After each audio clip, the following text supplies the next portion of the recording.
Hello, everyone, and welcome to Jump Up Supercast, the only podcast on the internet to be available at multiple price points. I'm Will, and joining me this week, Brandon. The Brandon part is only worth $2.99. Ills. Welcome to Ills. And Musino. I'm the 24 karat gold edition. The pre-orders are up now. You're worth a lot. Yeah. Did you see? I assume you're referring to the 24K. The fact that the PS5 pre-orders are up right now. There's a price tag for the PS5 right now. For how much is it? Is it like $6,000 or something? I believe it is $8,099. $8,099 for a gold-plated PS5. You want to really guarantee that one, you got it. Also available in 18 karat rose gold and platinum. Wow. Now that's culture. They're higher price points though than the 24 karat. Oh my! If you walked into someone's house and saw that they had a 24 karat gold PS5, I'm walking out. That's same. Disgusting. Yeah, no. Get out of here. Either you walk out or you're like, I'm going to become very good friends with you. You know? No, this person makes bad decisions. I'm walking out. Well, you got to get a read, right? Is the rest of the room nice or is the rest of the room trash? But they have a 24K gold PS5. That's my read. I'm walking out. Yeah. We're cutting contact. Goodbye. I'm willing. I'll lick a boot or two to get paid. You know? That's this whole podcast. Microsoft pays us every week. I'm not a sellout like you. Well, it feels good over here. Raid Shadow Legends. Raid Shadow Legends. You know what? If we are going to shill for Microsoft, this is a pretty good week for it because, boy, oh boy, we finally know the details, the deets, the oft-rumored, basically confirmed Series S now exists. A whole new console was announced. Oh my god. The last time this happened was Mark Cerny standing in front of a TV screen. I think. What an exciting build up to next gen we've had so far. Yeah. So this got leaked. They did not plan to release it this week, the information, but it happens. I mean, much like everything about Microsoft, especially with their next generation X. I mean, we've known that this device exists in some form or another since like E3 2019. Mm-hmm. Yeah. Maybe E3 2018. We've known about the two-pronged strategy for quite a while now, right? Mm-hmm. But then obviously the Series S in its entirety just leaked on Twitter. Brad Sams. What a nasty man. Yeah. He did it. Now Microsoft handled it actually pretty well. Yeah, they got their crisis management Twitter man on there to post a picture of a monkey looking nervous. Yeah, that was very good. That was like at 1 a.m. Then at 2 a.m. they officially announced it. Like, yeah, that's kudos to the Xbox team because usually Xbox stuff leaks. They don't talk about it, and then the event happens. It's exactly what leaked, and we're all just kind of like, "That's it." Mm-hmm. This time they said, "Screw it! It leaked. Let's just put it out there." And I think I do think it helped. I think that there's palpable excitement for the Series S, mostly because of what the product is. Right? Mm-hmm. But also, good. Despite, like, we knew about it forever, people listening to this podcast knew it forever, but I do think this thing becoming official and at that price point that it is, right, was genuinely very exciting. Yeah. So let's get into the specifics of what those are before we get into the broader strokes, right? So how does this thing compare to the Series X, right? How does this compare to the One X, for example? So the biggest differentiating point, Musmo, you can correct me here, is in the GPU, right? Mm-hmm. And that is because the performance target of the Series X versus the Series S are different, right? Series X is targeting 4K 60 FPS, right? Whereas Series X is targeting 140p 60 FPS, which is essentially 1440p. 1440p. Gosh, thank you. 140p would be terrible. That would be that would be the 3DS. It's my Game Boy. But that is what that looks like, right? And that's sort of the big differentiating factor. A couple other things that are separating it. No disk drive, right? That's part of the way they're able to cut costs on this thing. Purely digital. 512 gigabytes of storage. And a little asterisk mark it's relatively small, but backwards compatibility is the same. But 1X enhancements for backwards compatible games won't apply with the Series S at launch. But that makes sense because the One X enhancements specifically were in the form of 4K. Yes. 4K, This thing is not targeting 4K. Yes. Right. So yeah, but they did say though, because this has been thrown around a lot. Oh, the One X enhancements are not going to be on the Series S.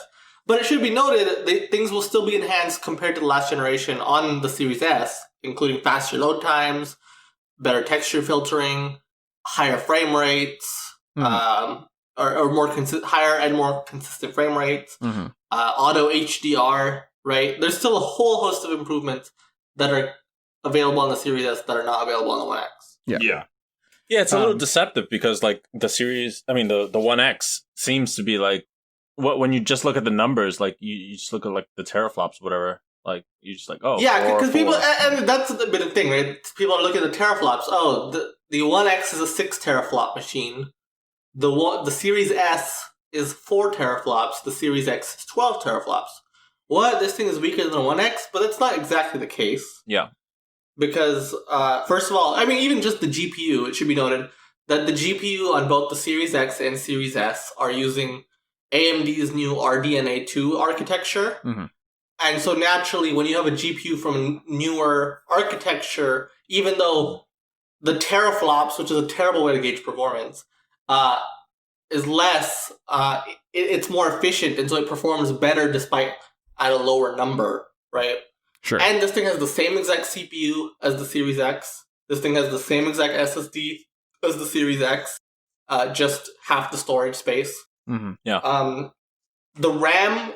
So the two main shortcomings of this thing, obviously it's half the storage, but it's the fact that it's a weaker GPU, but of the same architecture, so very important. And then it has worse RAM, less and worse RAM. Yeah. It has 12 gigs of RAM instead of 16, I think. If I'm remembering correctly. It is 10 versus 16. 10 versus 16, yeah. And so that's the main differences between the two. But very much this thing is a Series X, but it's targeting a lower resolution, right? Yeah. That's basically what this thing is. And the big differentiating factor on it is the price points, which we now have for both. So the Series S is running you $300, whereas the Series X is $500. It should be noted at the top that according to one Jeffrey Grubb and various other people, Microsoft is definitely taking a loss on both of these systems when they're selling them at these prices, and they're especially taking a loss on the Series S right now. Yes. It should also be noted that I called it being 500 like last year, so suck it. You did. 500 is a great price point for the Series X, but 300, that's the star of the show here, right? There will be a next generation machine for $300, the price of a Nintendo Switch, right? And again, like this is very much a next-gen machine. It's just targeting a lower resolution. Obviously, we'll see in the future what exactly. Maybe there's more drawbacks or whatever, but seemingly they will be targeting the same performance targets, just a different resolution. Which is impressive. I think that like 4K adoption is not really that high, right? And obviously, if you have a 4K TV and you want to make the most use out of it, buy Series X, by all means. But if you don't, why not save the $200, right? Yeah. Especially because I think it's interesting. Like you said, there's been so much focus on SSDs in the build up to this, right? Part of that Sony went all in on the SSDs, which we can get to in a little bit, right? Sort of where we think they're going to end up. But also because, frankly, there isn't a big technological innovation that sort of happened this go around, right? Obviously from PS2 to PS3 and from Xbox to 360, there was the HD jump, right? And sort of during the PS3 and the 360 generation, those machines completely changed, right? Suddenly they became all these all-purpose entertainment machines, right? Whereas I feel like my PS4 and my Xbox that like I bought early on are very much still the same systems they are now, right? And so I think it's interesting to sort of almost admit from Microsoft that like, hey, 4K is like, it's nice, but it's not necessary. It's not the thing that's going to like change the way you play video games. It's all this other stuff we've been talking about as well, right? And so if you want to get those other things, here's a much more affordable option. It's so weird, like to consider like last generation when they were both pushing like their own type of disc, like HD, DVD, and fucking Blu-ray discs. Yeah. And now it's just like, we don't care that much anymore. What even are discs? Yeah. Who needs a disc? Fuck discs. I mean, Yeah. I think like the Series S is a really smart machine. I think that going to next gen, having right off the bat a machine that is much more competitively priced than you would be able to normally, right? Because I mean, you look at the sales chart of any system in existence, right? Most of its sales happen later in life after, guess what? A price cut, right? Yeah. The fact that, like, immediately going in, you could get your next-gen FIFA, your next-gen COD, your next-gen GTA for $300, like, that's going to appeal to a lot of people. Like, I think this product is going to be very, very popular. Yeah. I just can't see it not being, because at the end of the day, like, people talk about what matters and they say exclusives or power, and like, I think all these things matter to a certain extent, but I think price is king. Money is your god. The number one thing people are looking at is how much is this going to cost me? Yeah.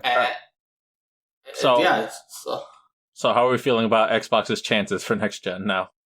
I have been very negative about Xbox on this podcast, right? About their prospects, right? Mm-hmm. I'm very bullish on the Series S. I really am. I think that this thing's going to be big. I really think that this is exactly what Microsoft needed to really be able to reclaim market share. I mean, I think it should be particularly noted it's not just the United States, which is Xbox's strongest region, right? But they lost a lot of market share in a lot of Europe, right? Over the last generation. They are aggressively pricing the Series S in Europe. The Series right? S is £250, which is cheaper than a Switch. You can get a Series S in the United Kingdom for less than the price of a Switch. Yeah. They're calling Saf. Saf, come to the store. Well, I mean, Saf isn't here because this is a late night podcast, so Saf had to be tucked into bed. But I talked to Saf and I was like, hey, like, what do you think about Series S? And he was like, listen, it was his entire purchase was basically hinging on price, and he was like, man, this thing's cheap enough that, like, why wouldn't you get it, right?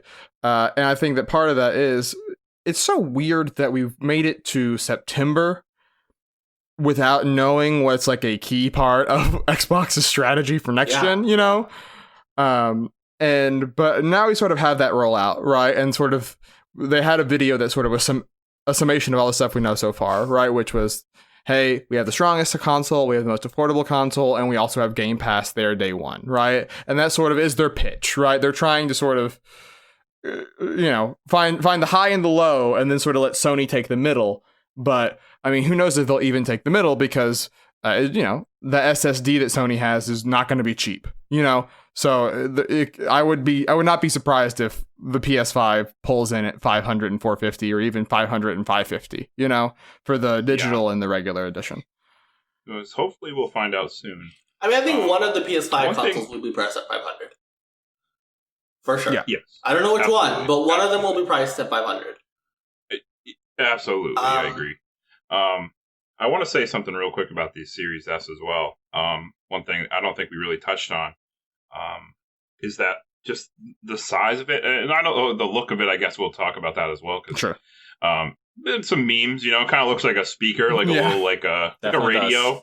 The fan is just this big circle. It's the white console with a big black circle fan on the huge top. vent. So it kind of looks like it looks like Xbox next like gen really into vents. But Let's just say. Yeah, I love hey, vents. You know what? Better having vents than overheating crap consoles. You know what I mean? You know what? Vents have had a big year in 2020. We got vents in Among Us. We got vents in Series X, S, and X. The year of the vents. But I also the console is what really caught my eye. And although I'm planning on getting a Series X, I am jealous of the people getting Series S because that thing is so small. It is just tiny. I love it. It's so small. I know. I mean, they said straight up, it is the smallest Xbox ever, right? Smallest Xbox ever, by far. Because looking at the thing, they're putting it like I saw like comparison things, putting it next to like a Super Famicom, and it's not that much bigger. It's literally about the size of the Super Famicom, which is mind blowing. That's insane. That is mind blowing. Yeah. You don't have next generation power in that tiny box, that's crazy. And I do think, like, to go back to, like, the sales pitch of this thing, right? Next generation gaming in the smallest Xbox ever, $299. That is a hell of a tagline,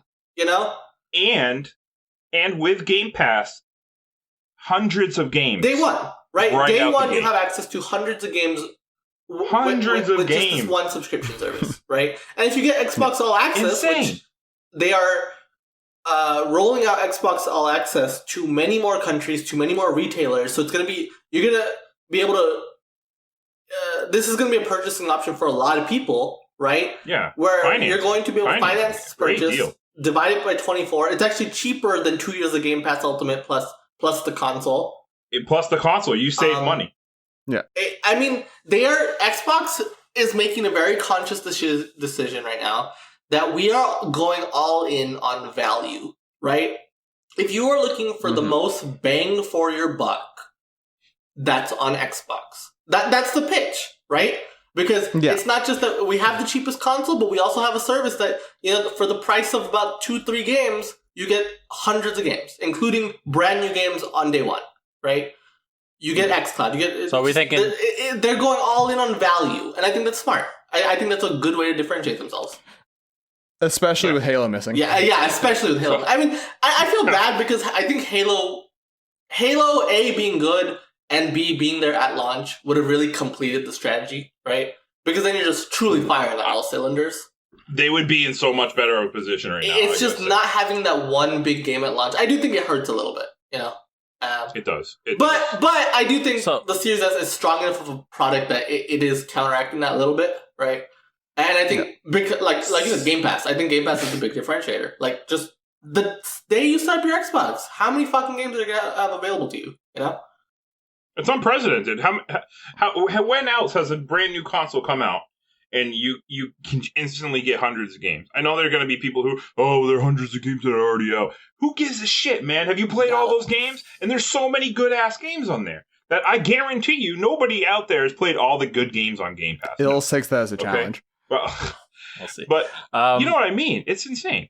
So are we thinking, like, from a historical perspective, is this the most robust a launch has ever been? Like, because it's easy to get lost, like, thinking, it's just like a new launch. But is it the most, like, you've ever had to play on a new console? I mean, objectively, I think it must be. Right? Like backwards compatibility with having all those games. Like, objectively, yes, right? Because you have access to an entire generation's worth library. And it should be noted, because this is the big differentiator, in my opinion, between the Xbox and PlayStation when it comes to their backwards compatibility. The games run better than ever on the Xbox, right? Like without having to do anything, without having to patch it or anything, just out of the box, games will naturally run better on the next generation Xboxes. That's not the case for PlayStation, right? Like the PS5. It's not even just next gen. It's in a huge chunk of 360 and a decent chunk. Yeah, of I mean that's Xbox. 4 generations of Xbox, right?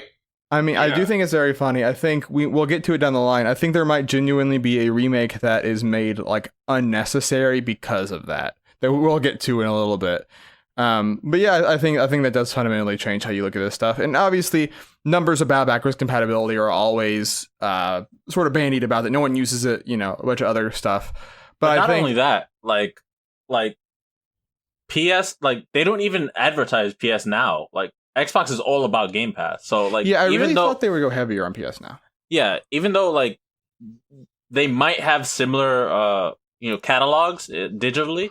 Like the Xbox is way more well known, I think. Mm-hmm. Yeah, so I mean, and that's part of that, like you said, is just how they present themselves, what they prioritize, right? Because obviously, it's funny, as much as we've said a whole lot of things about the coming of next gen, they are continuations of what their strategies were in this gen, right? Well, then there was no like sudden 90-degree turns, PlayStation over the last year or two, definitely. Yeah, is really focusing on their they want you to think that a bunch of stuff is exclusive or is exclusive, right? Like I was talking to Moose the other day and I was like, I kind of want a PS5, like even if I'm not like super excited for Miles Morales, that looks cool, and like Bug Snacks and like Kena is coming out, right, which is now delayed. But Moose was like, all of those except for Miles are on PS4. And I was like, hey, that means they tricked me. Like they almost fooled me into pre-ordering without knowing. And I'm engaged, right? So that's sort of their plan, and then Xbox plan is obviously all the things we've said already. I mean, I think that's what's fascinating about this upcoming generation, though, right? Is that I think never have we seen, like, because, to be fair, PlayStation and Xbox are very similar machines, right? That cover very similar niches. And I would say the number one reason to play COD, GTA, FIFA, they function almost exactly the same, right? Yeah. But I do think this is the most, like, differentiated the two systems have ever been. Like, just in terms of their marketing strategy, in terms of what their goals are for their platform, right?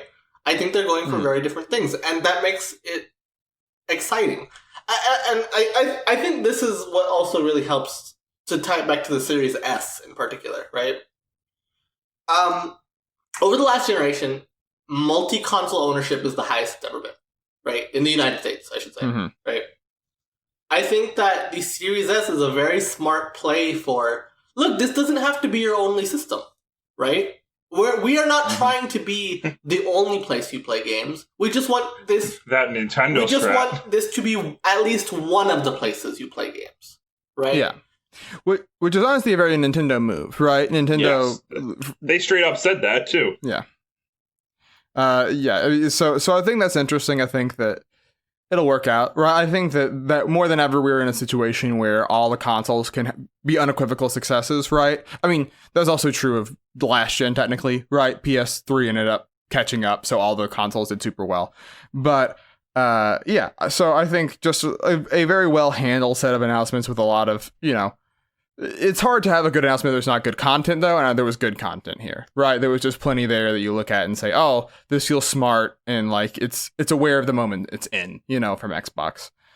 So that's cool. Something that didn't get leaked at all, just appeared on YouTube one day, is a follow-up not only to Hyrule Warriors, but a follow-up to The Legend of Zelda Breath of the Wild, Hyrule Warriors Age of Calamity, which is coming out in November. So, once again, Nintendo loves this 2-month build-up, right? Just what? Announce a game, it's out in 2 months. No fanfare at all. It's so good. Right? I love it. No build-up, nothing. Just one day you just say, hey, you post on Twitter, you post on YouTube. Hey, this game is coming out in 2 months. And that's what they did here. Yeah. Straight to the point. That's what I want. And the point of this one is... hey, we thought we want to do a prequel to Breath of the Wild. AJ Aonuma appeared in a video saying this and thought, hey, we thought it'd be a good fit for, like, a Warriors-style game, right? And so they went to the team at Koei Tecmo and they said, hey, you want to do it? And they were like, yeah, we're not dumb. We'll make that. Yeah, we're going to make a prequel to a game that sold 20 million copies. Not going to turn that down. No problem. And so, yeah, it is in the style of Warriors games, right? But they make a point of saying in the video where they talk about the announcement that Nintendo's more involved than they've ever been, especially more so than the first Hyrule Warriors game. And part of that is because this is a canon story to the overall timeline. They say, you've seen in flashbacks in the original Breath of the Wild that there was this war where Link and Zelda and the 4 champions fought against Ganon's forces, right? And they lost. And now Spoilers. you'll see that happen through this game, right? You'll get to see the actual story of events. Which when I first saw this, I thought, oh my god, it's a perfect fit. It's like I had not thought of it before, and I feel dumb for having not. This is a brilliant idea. Like, this is, I think the most interesting part of the narrative of Breath of the Wild was the stuff that happened 100 years ago, right? Because it's where things That's where things actually happen. Because it felt like nothing really happened in the story of Breath of the Wild, right? Yeah, that's one of my criticisms. Very common complaint about that game. Yeah. But now we get to see what exactly happened. We get to see it fleshed out. We get to see the champions actually, when they were alive in their time period, which is cool because the champions are such cool characters. I just felt like they were so underutilized in Breath of the Wild, right? Mm-hmm. Just inherently by the fact of, they're already dead by the time that you're playing Breath of the Wild, right? And so I just think this is a fantastic way to flesh out the story of Breath of the Wild in particular. Flesh out a lot of these characters. Mm-hmm. Be able to play, and of course, like the main strong suit of any Warriors game is the playable roster, right? Just the idea that you get to play as characters that you normally wouldn't be able to play as before. So just being able to play as Mifa and Urbosa and Rivali and Daruk, right? That's just and Zelda, even Zelda, you know, being able to play as those characters, just inherently that in of itself feels like worth it. And I expected Hyrule Warriors to come back eventually, right? But I just imagined it would be, okay, it's Hyrule Warriors again, with more characters. Here's Breath of the Wild characters, right? Yeah. But this is so much more than that. Like, this is, I mean, this is a very different product. And it gives Definitive Edition still a reason to exist, right? This is not replacing the first game, right? It's a very different game. It's a different game. Way more focused on story, right?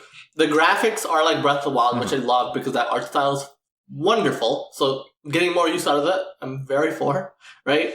But just making a more story-focused game, I think, makes this a far more interesting product than just the normal Hyrule Warriors game.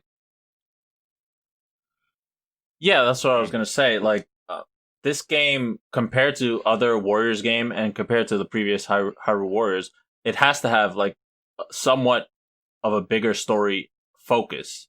And it has to have, well, at least I think, that it has to have a lot less characters that you can use, because I don't think you're going to have Midna showing up and Lana ruining shit, or, you know, all this shit. Hey, let's be nice to Lana. Let's not. No, I mean, and I think that's part of it, right? Is like in the same way I think it was a perfect fit, right? Is that they released a book a couple of years ago, called like Creating a Champion, right? The Legend of Zelda Breath of the Wild, and it's essentially just a book that's like sort of like the Hyrule Historia, but only for Breath of the Wild, and it goes really in depth on the development, right?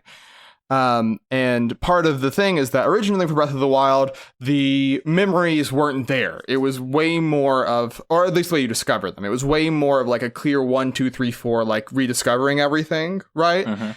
But it was too constraining for the open world style of game they wanted to make.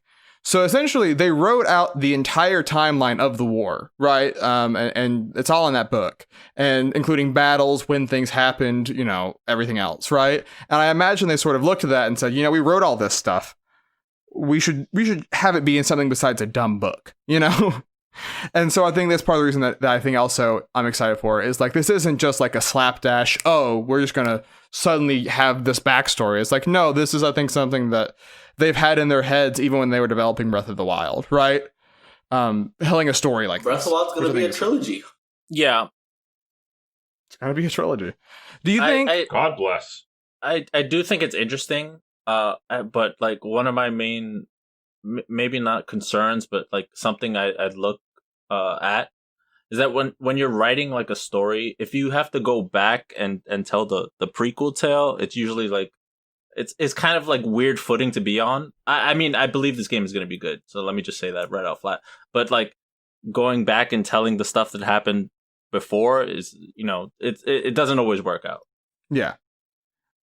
I think the reason that I'm excited is mostly though that like is the prequel is like it's hard when it's like a character that you've already seen progress and get to a different point and you see them revert to how they used to be, right? I think for me that's frustrating a lot of the times, right? I think that because the champions are relatively unexplored, right? Like the Champions Ballad adds backstory to them, right? And you know general character strokes of them from Breath of the Wild. But I think hopefully this will be the chance that sort of they get to clearly be as center stage as Link and Zelda are. And it can sort of be their story as much as anyone else, right? Because their story ends in this game, whereas Link's and Zelda's gets to continue after, right? And so I think that that's hopefully where they take the story in a direction that I think would be interesting. It's very much Star Wars Rogue One style of storytelling right there. Sure. You're in a situation where you know it's not going to end well. I mean, a Nintendo game on the Switch did this already, right? Like the Xenoblade Chronicles 2. Then they made Torna, which was like, yeah, you know how that one was going to end. Yeah. You know it's not going to be a happy ending. Man. Torna ain't around at the start of Xenoblade 2, so you're really it's not a mystery. You know it's not going to be a happy ending. Which I think will be cool for a Zelda game too, right? Like just this idea that like, hey, yeah. Yeah. I Yeah, I generally like tragic stories. And Nintendo games don't really have an Hopefully- opportunity to explore that very often, I feel. Right? I think that they Yeah. they try to an extent, like Skyward Sword, even Breath of the Wild a little bit, but like I think like this is probably going to, and like obviously Majora's Mask is the obvious answer, but like just being able to explore a more tragic story, I think is fascinating for a Zelda game. Yeah. Yeah, and I hope they don't like shy away from the tragedy of it. Like I hope they like, show every bit of it. Like in Torna, like this is a tangent, but in Torna they kind of like veer away from the most important part at the end. I'm like, "Oh man, why? Well, there's plenty of content to mine here. What are you doing?" Yeah. I mean, I think I like you said, I hope that's true. I hope they stick with not shying away. And hopefully I don't think they will, right? Because I don't think you make this game if you're not. Because video games are sort of predicated on the idea of winning, right? Like from the earliest days of it, it's like you win, you beat the game, right? And so it's sort of like, I think it's always a different tone when you walk into a game knowing I'm not gonna win, right? There's going to be a point where it goes poorly, and I think that's what interesting. Do you mean? That's if you look back on the old video games, you were never gonna win. You're gonna play until you die. Fair. Until you get to that kill screen. You play until you die, or you hit that kill screen. Either Will way, there be a winning. teaser for Breath of the Wild 2 in this video game? That's what I was wondering. No, I'm gonna say no. I hope it's not heavy-handed, but if there is, I hope it's like elegantly placed. Or maybe they'll give maybe they'll tease it not in an explicit way, but like throw in. When you just play drop 2, hints. suddenly you like, understand what they were doing. My best case scenario is something you wouldn't even get until you play Breath of the Wild 2. And then like people go back and look and be like, "Oh, did you know in Hyrule Warriors Age of Calamity, blah blah blah," and so like something like that would be the best be very outcome. Cool. I know we've touched upon this already a little bit, but I just want to point out too, like a very, very big difference in Warriors games for them to do this kind of thing. Just because when you look at like other Warriors game sequels, like Gundam Warriors, like 2, 3, it's just like the same game with like more characters and shit. Yeah. And like Pirate Warriors, the One Piece one. They don't really like change a lot. It's still the same thing, like this just seems so different in terms of a sequel for a Warriors game. Yeah. And just really different from any Warriors game, really. Even the regular Warriors games, I've played a little bit here and there. Even though it's just not much of a story, they just kind of maybe add a little gameplay tweak in there. Yeah. I don't know. There's like a it's got me static excited. setting that they can't like veer away from too much. Yeah. Yeah. And I think that as a studio, they've been dipping their toe into this more and more, right? Like the Dragon Quest Heroes games, like 2 especially, it's an open world map. Like there are zones, but like there's not levels where you just pick from a menu, right? Which is a big shift. And then Persona 5 Scramble, which has been out in Japan since February, right? People that have played it there have said like it's a huge shift actually. Like it's a very like intelligent fusing of warrior style gameplay with the stuff that made Persona 5 good, right? And, you just hope that same thing applies here with Breath of the Wild, right? Even though it won't be open world, right? It won't have that aspect of it. There's plenty of other things to bring in. Yeah. So there's that. Looking forward to it. 2 months, baby. 2 months. Let's go. Let's go. Turns out Nintendo had a holiday. Who knew?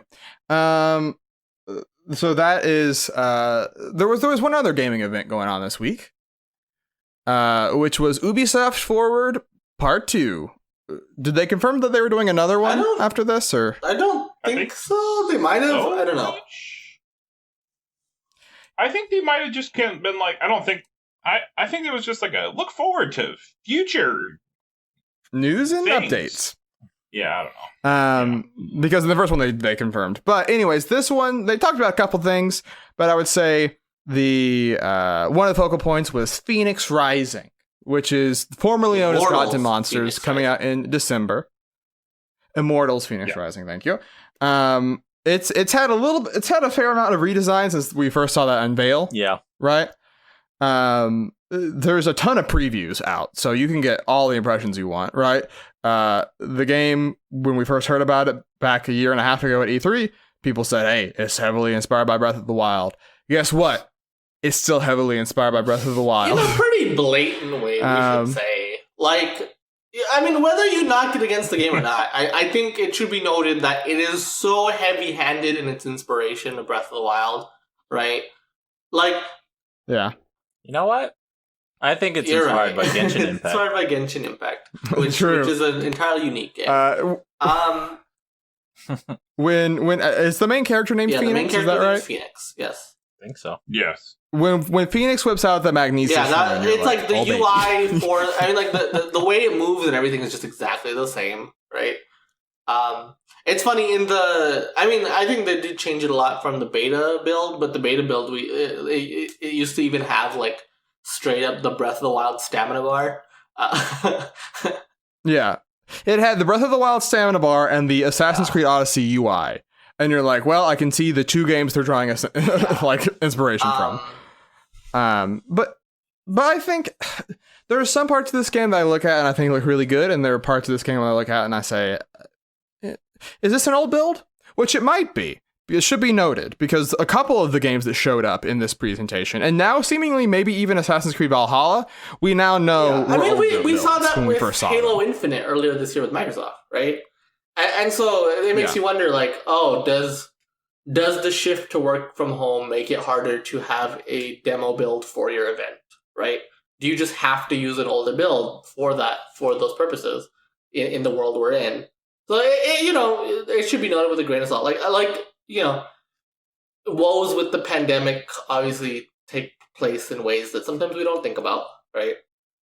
But okay, I don't really care for it. Like, I don't think this game looks good.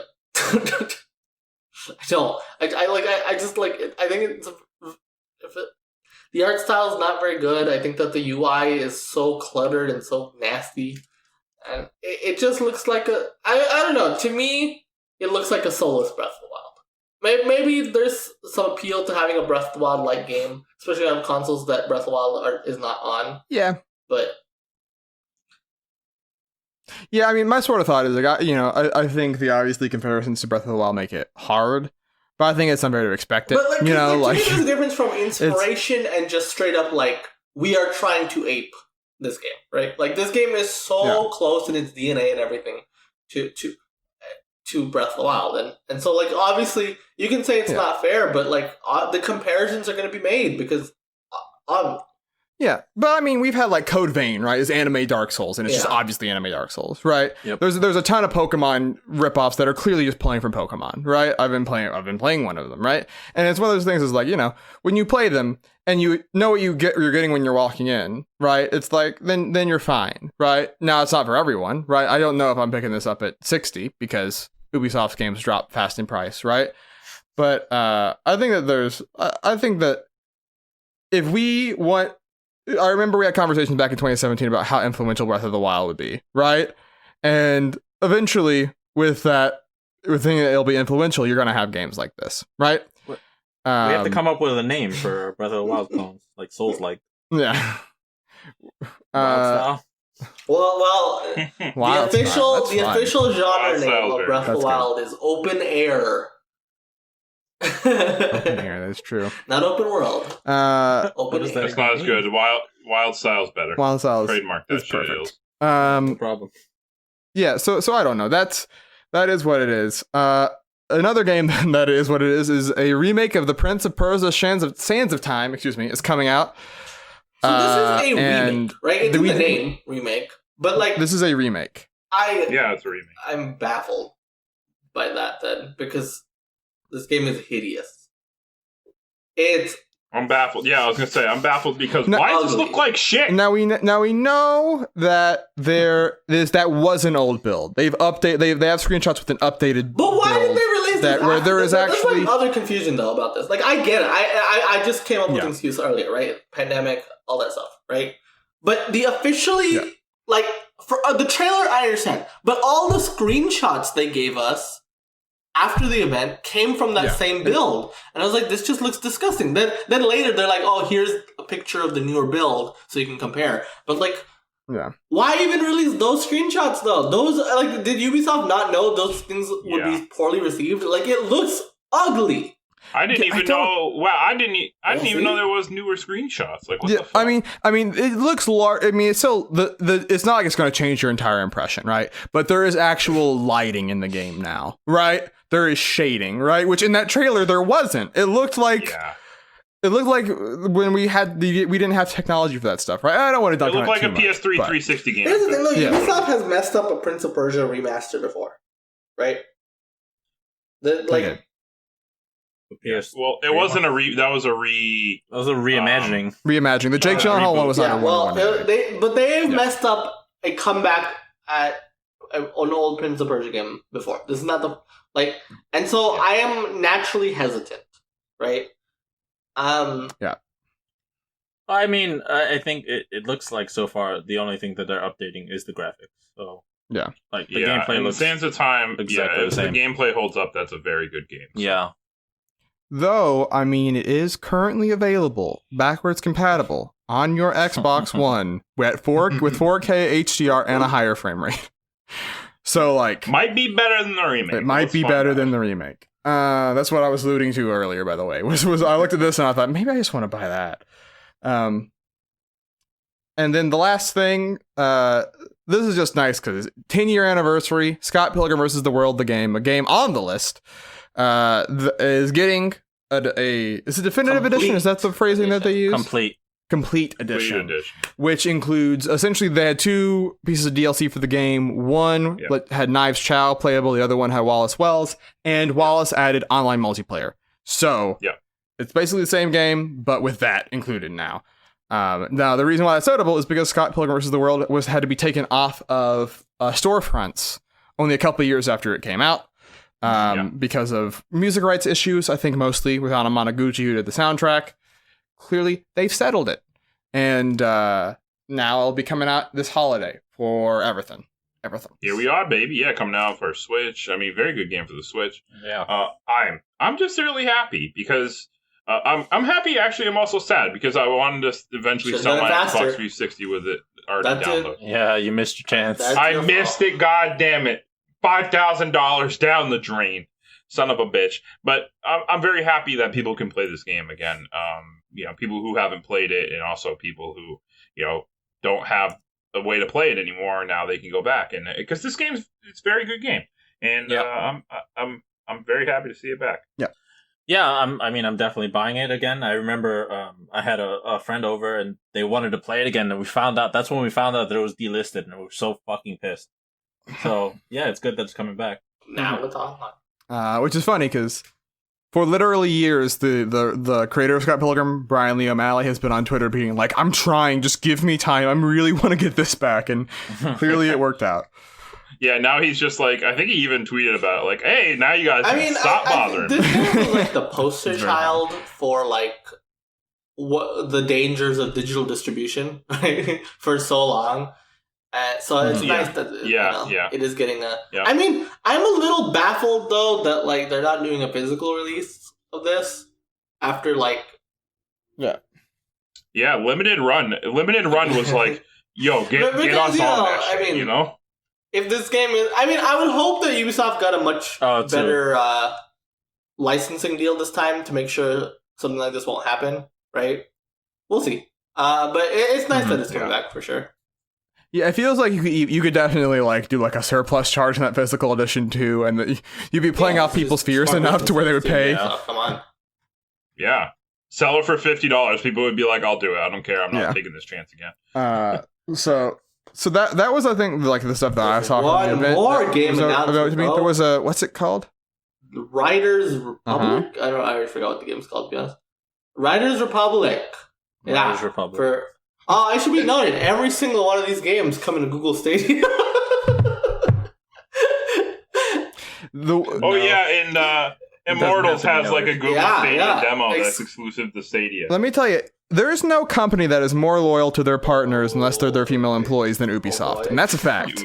We wanted a guy to slide it in there, but I mean, come on, they stuck with the Wii U, they stuck with Stadia. There's no sinking ship they won't go down with. So Riders Republic it's made by the Steep team, And it looks like Steep, but now with summer sports, right? But it's an MMO. And you can just kind of fuck around with other people, do all sorts of extreme sports, right? There's a Red Bull partnership in there somewhere. I read a really funny theory, just like that real life. Gods and Monsters they changed the name because they got a deal with Red Bull, and so they don't want to advertise Monster in there. Oh, that's a heck of a theory. I think there's something to it. I think there's something to that. Oh, do you think Phoenix is going to chug a Red Bull to get his wings in Phoenix Gods and Monsters? Off. No, but really though, Riders Republic, I mean, I kind of rolled my eyes at the presentation of it, like, we the Riders. He said we the Riders at least 20 times in that trailer, Jesus Christ. But, the concept actually looks cool. Like, it's just like a giant playground with extreme sports. Hey, that's cool. Yeah. Could be fun. Yeah, me too. I can see it blowing up. No, absolutely. Was this announced for Switch? It'd be a fun little Game Pass game. Okay, good. Because Ubisoft Steep is one of the 3 Switch games to get canceled. So, all right, so we're holding you to it, Xbox, Ubisoft. We won't Series forget. S and X, PS4, Xbox One, PC, and Stadia on February 25th, 2021. Apparently, the next-gen versions can handle 60 frames per second with more than 50 players simultaneously live on screen. So, Whoa. Wowee. That 51 guy that's going to flip in, your console's going down, baby. Here's a question. Now that we've maybe had the 2 Ubisoft Forward events that we're going to get, who knows? I probably couldn't have been one because I don't think these things are ready to be shown, is the secret.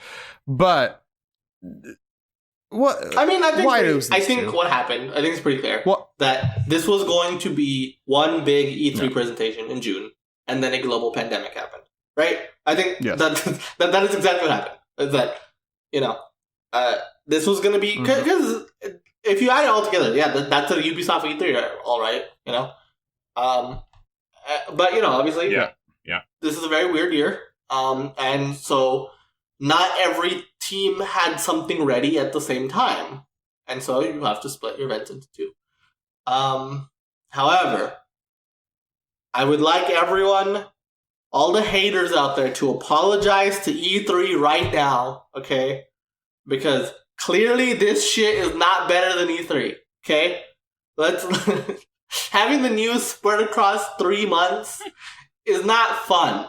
Maybe it gives something for us to talk about in more weeks of the year. I don't care, okay? I want E3 back.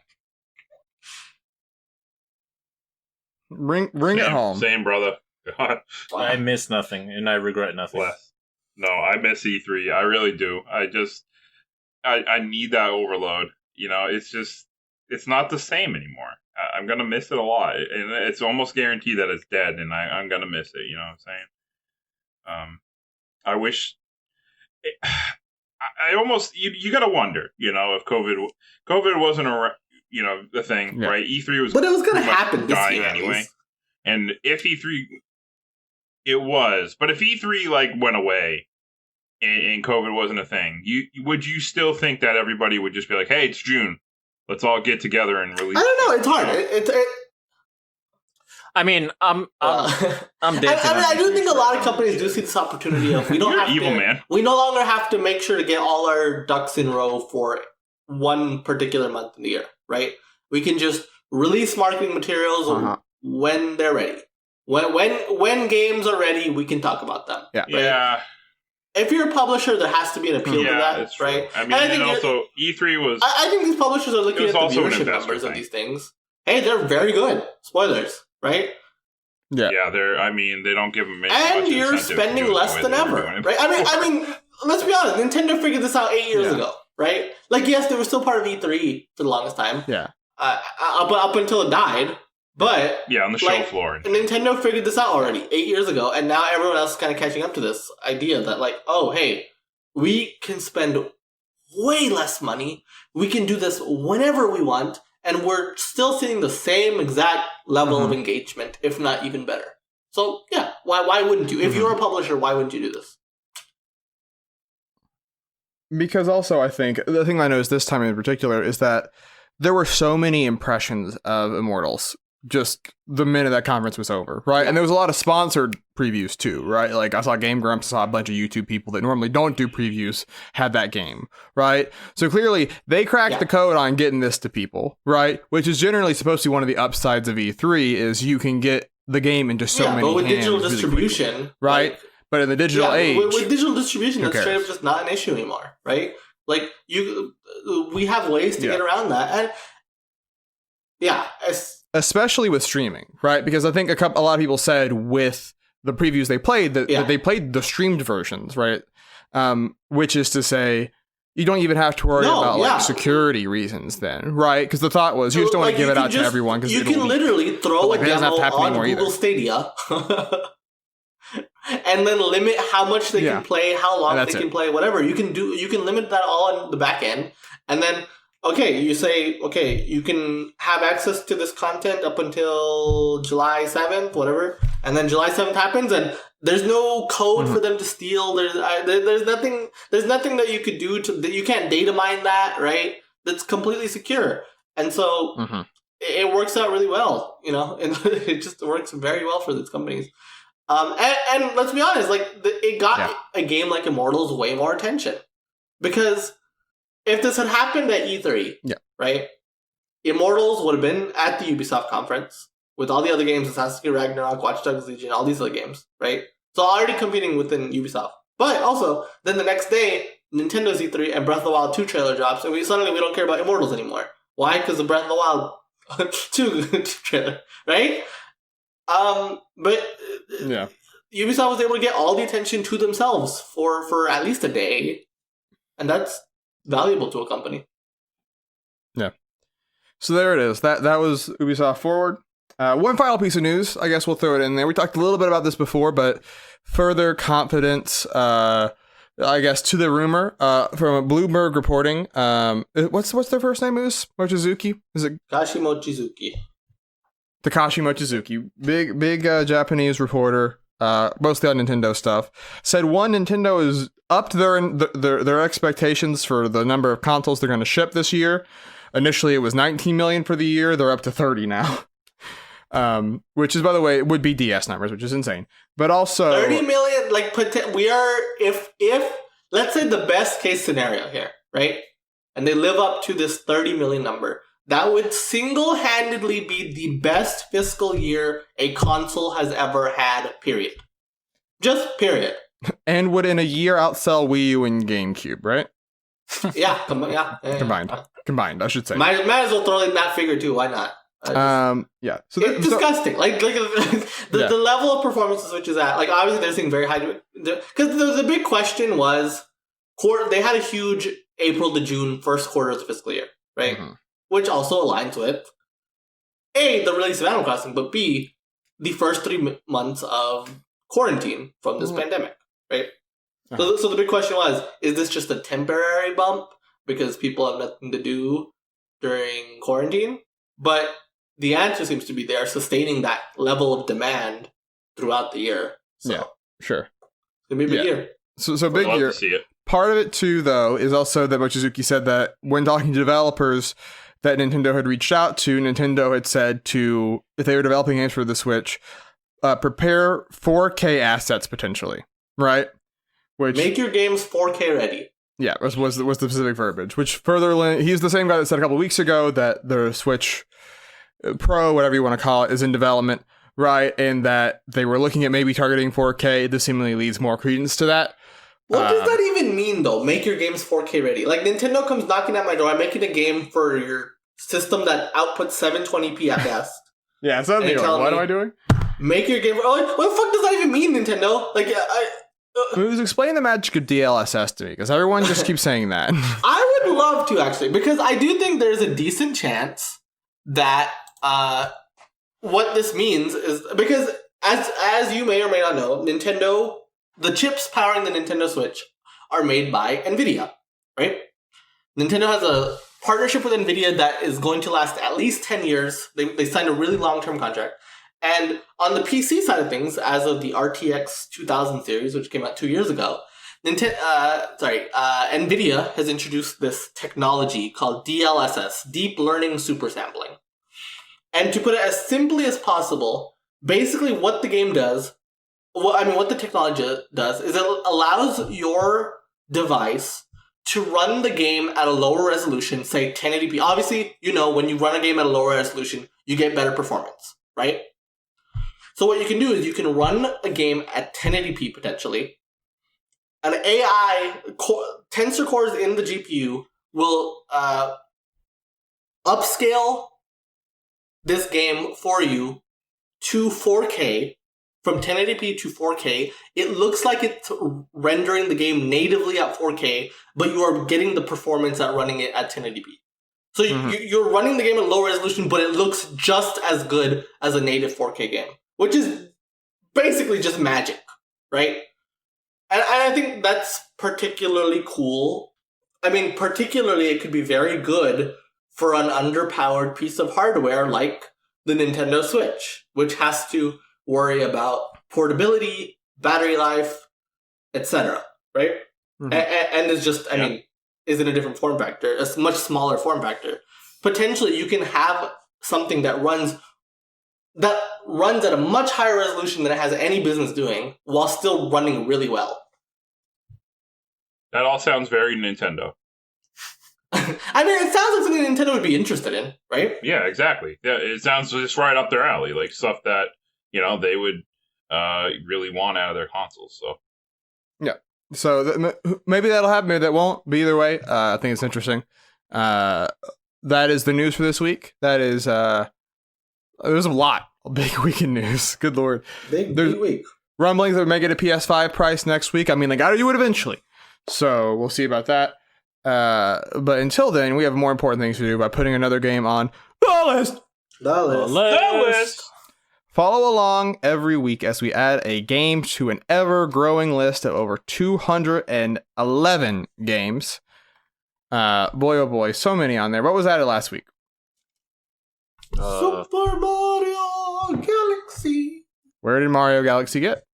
Number 5. Is it 5? I thought it was 4. It was 4, but then it got... No, it stayed. It stayed at 5. It was always 5. It's always 5. Always 5. No, it is 4. It's 5. No, it's 5. Okay. There was some chicanery going on with the list as we were recording. Yeah, it's 5. Yeah. No, somebody let Trey edit the fucking list. Trey is an eldritch being. Don't worry about him. So, this week I get ad, right? You might notice that Moose's name starts with the letter M. Naturally, Moose has more of a predilection towards the character of Super Mario, right? It's just there's that connection, I have always felt a strong connection because of the letter W to my friend Wario, and so I would like to add his adventure on the Game Boy Advance Wario Land 4 to the list this week. Whoa. I love that game. So Wario Land 4, was there a launch game? Was it? It was very early on. It might have been a launch game. I think. Might have been. Okay, just after launch. Love that game. Just after launch. For the Game Boy Advance. Game Boy Advance, of course, big jump in power. Look, and they use it, I think, to good use in this thing. There's just a lot going on in Wario Land 4. It is a platformer. It's a 2D platformer, right? But I think the thing that is good about Wario and that's good about Wario Land 4 is that Wario is a character that can just do a lot of things, right? He has a good variety to him. And I think that Wario Land 4 has a very diverse moveset, right? Wario not only has his normal shoulder bash that he has in previous games, he gets a headbutt, which he can then use to do rolls, do plenty of other stuff, right? And pick up and throw enemies, all manner of things.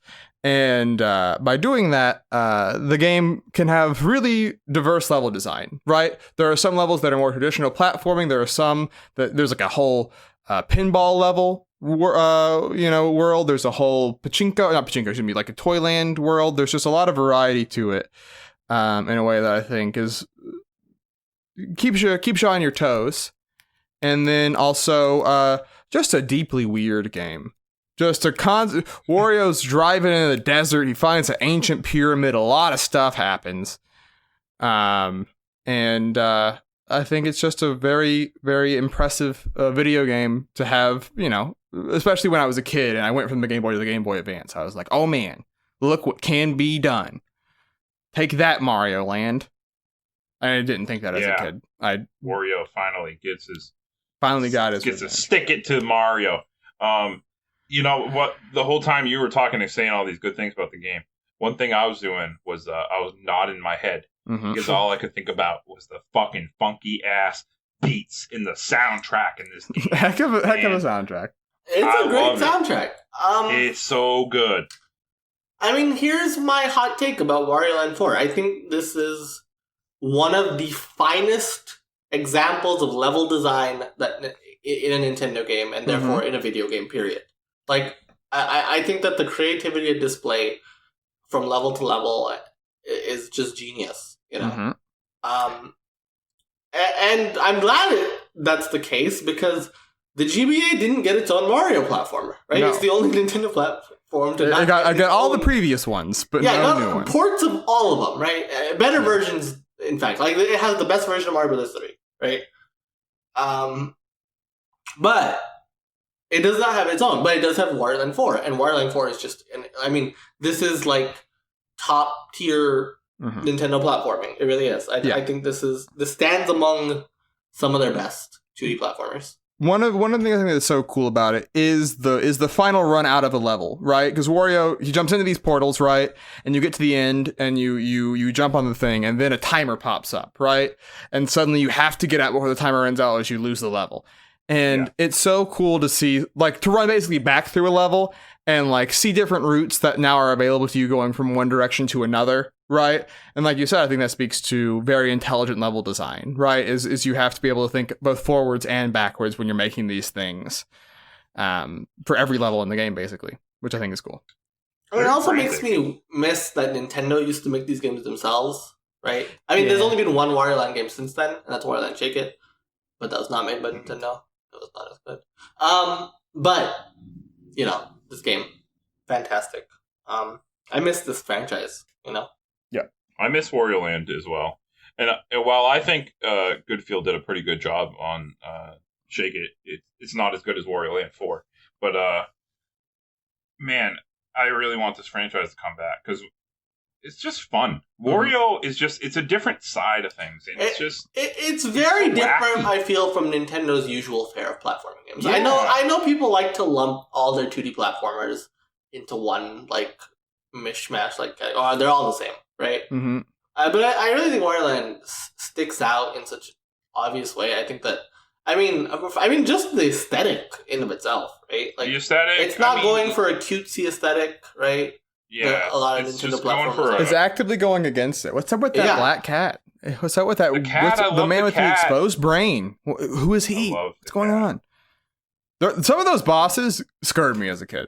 That little plum guy that gets a freaky face. Weird, like, it's got a weird vibe to it. It's like weird, like Game & Watch shows up for the first time in like 20 years.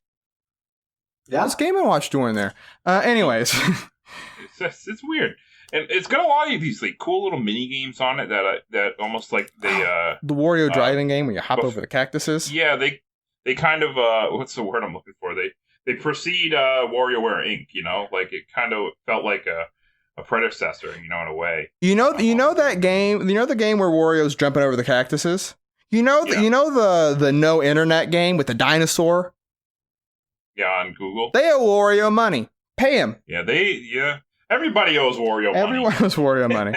All right. So where do I want to put it on the list? We can talk more about it as we rank. I was going to say one thing I'd just like to mention. It's just the way it feels so different compared to like other platformers, especially from Nintendo. Mm-hmm. Like, because Wario is just like, he's a big bruiser, you smash into people and you break stuff. It's just so very different, and I appreciate that. Yeah. So where do I want it? Well, where do we begin? I like it a lot, like I said. I'm looking in the 50s. Mm-hmm. Mm-hmm. I think it's better than Gears. Is it better than Sonic Mania? I had that thought. Yes. I think it is. I'm going to say affirmatively yes. I think it is. I think it's better than Sonic 2. No. That's where I'm putting it. I don't think it's... Nah. I would sandwich it in right between Red and Blue and Sonic 2. I could put it... I would say under Sonic 2. I would feel better about that. I think I would put it... I mean... We feel differently about... I think I'll put it right below Wii Sports. Or do I want to put it below Awakening? Awakening's so replayable for a strategy game. That's so hard to do, you know? It's so hard to do. I think I put it right above Mania, to be honest. Yeah, that's also fair. I mean, because... Wii Sports... Wii Sports is criminally low, just to be fair. Wii Sports is, it's a legendary. Criminally low. I want everything to be in the top 10. Criminally low. Legendary game. It's not criminally low. Criminally There are low. fucking great games above it. I don't know what you're talking Wii about. Sports towers above them all, baby. Oh my god, towers above them all. Okay, so it needs to be Wii number one Sports now. definitely justifies motion controls more Reinvigorated. than Skyward Sword. Just gonna put that out there. It reinvigorated video games, all right? Video Your grandma was playing, your little grandma. sister, your mama, your uncle, your nephew, everybody was fucking playing. Because Your grandma hit your nephew in the balls while she was playing times were baseball had and by golf. everyone but Nobody's your saying nephew. any. I'm not saying anything against that. So, are we fine with below? I'm fine with it going right above Mania. But I think it should be at least above Mania. Yeah, I'm fine with right above Mania. I mean, Mania is also better than Sonic 2, but, can't win I them all. agree, but it's fine. Don't know about that. The list is the list. Are you fine with that, Brandon? I'm okay with that. All right, there it is. Number 49 on the list. Wario Land 4. It got into the 40s. That worked out, huh? You got me wanting to. I just want to replay Wario Land right now. It's a man. real It's treat good. of a video game. Surrounding at 47, Wii Sports. 48, Fire Emblem Awakening. 49, Wario Land 4. 50, Sonic Mania. And 51, Super Smash Bros. Melee. That is the list. That is the podcast. We want to thank you all for listening. Before we go, of course, we have to plug and do final phrases. Who wants to do each of those? I'll take whatever's not taken. I'll do the final phrase. Okay. So Muzen, have at it. Okay. Great. I get to plug because that means I get to plug myself in a bit. Because. There you go. I did it for you. So, let's get started first. Though. We want to thank you for listening. You made it this far. That means you clearly liked us enough, right? Liked us enough to want to listen to another episode. And you know where you could do that? You could do that on SoundCloud, on iTunes, on YouTube, on most places where you could find a podcast. Just search Jump Up Supercast. Add us to your feed. We're there every single Monday. On that same feed, every other Thursday is the Jump Up Supercast Game Club. Just this upcoming Thursday, a new Game Club episode's coming out. Style savvy, fashion forward. What a great pick for the Game Club. Where else are you going to hear about style savvy, fashion forward? You know what I'm saying? We're providing you content that no one else is. Nobody on the internet's talking about this game. Nobody on the internet is talking about this game. And it's a Nintendo game. It's a Nintendo game. Yeah. We also We're also brave. finished recording the Game Club Extra episode, so that'll come out at some point. Yeah, at some point in the future on that same feed, Game Club Extra, Suikoden 2. Now, if you look at the pastebin in the description below, which we forgot to mention earlier about the list, I goofed it. you'll You're see spoiled Suikoden's already on the list. It's already been spoiled, but that's okay. It happens. Anyway, yeah, so you can find us on all those podcast services. Please check us out. Please add us to your feed. Give us 5 stars on iTunes. All that jazz. We're on plenty of services, social medias. We're on YouTube, where we're posting our podcasts. We're also posting streams, which I'll talk about in a little bit. And the Rankomania we just did. Yeah, we just did a re-rank Slam. special. Ranker series. Slam. Ranker Slam. You'll never Ranker see it series coming. is next. I thought it was series, because summer... it's summer Ranker Slam. series is next. Yeah. Okay, I'm sorry. Okay. Right. I mean, just kidding. There's no reference in the name to anything else, any other product. Yeah, so, you can find all that stuff on YouTube. So check us out on YouTube. Subscribe. Look up Jump Up Supercast. Look up Jump Up Supercast on Twitter.com because That's when you can find out when podcast episodes go live, when we're doing special extra things. That's when you'll find out, oh, we're doing Game Club Extra, or oh, this is the Game Club pick for the week, or oh, we're streaming. All that stuff is on Twitter. But we're also on Facebook and Instagram, facebook.com, instagram.com. Just search Jump Up Supercast. And we're on Twitch. Subscribe to us on Twitch. Follow us on Twitch. We're almost to 50. It'll do us a lot. And we're doing a lot on Twitch lately. For so long, I kept saying in this part of the podcast, I'd be like, eventually we're going to stream. Eventually. We've been streaming a lot, okay? We've been streaming games like Fall Guys. We've been streaming games like Divinity Original Sin 2. By the time this podcast goes live, we will have streamed Among Us. And from yesterday onwards, I will be streaming, from the 13th of September, I will be streaming Super Mario games. I'm streaming 12 Mario games across the next 6 months. Because, in celebration of Mario turning 35, we got the All-Stars collection on Switch. I figured now is a better time than ever. So by the time this goes up, I will have already streamed Super Mario Bros. 1. But this upcoming Friday, on the release date of Super Mario 3D All-Stars, I will be streaming Super Mario 64. As big of a Mario fan as I am, this is the one game in the platform series I've not played yet. I'm a fake fan. I'm a fake fan. I've not played Mario 64, but you get to watch me play this game for the first time ever. So please check it out. Twitch.tv/JumpUpSupercast. Anyway, Brandon, that was a very long plug segment, but take it away. Hey, I've just been thinking about Wii Sports again, because we mentioned it. And Wii Sports number 47, more like it should be number 7, am I right? Because Wii Sports, man, is a good-ass game. I love that game. Man, you know what? Everybody got something good to say about Wii Sports. And nobody talks about bad things about Wii Sports. It's so good. Wii Sports, baby. Tennis. It's so fun. Where the hell's Tatanka's song, huh? Is it in the tennis? I don't know. Nobody can find out. It's in there somewhere. We're going to find it someday. Man, what a crazy thing. Man, Wii Sports, baby. You know what? Bowling. So fun. So fun. Everybody wants to play. It's so good. Getting strikes left and right. Doing challenges. Knocking over thousands of pins. Man, it's so good. Golf. Wii Sports. Hitting the links with your friends. You don't even have to go outside. You don't even have to worry about your stroke. You just go, you play golf. It's so fun. You can be good at it. Boxing. It's all right. It's not that good, but it's still kind of fun. You get to beat people up and throw fists and hands. Kind of feels like you're doing it in real life. You're kind of not, but it's not that accurate. But it's still fun, and that's all it's about, baby. Wii Sports. Great game.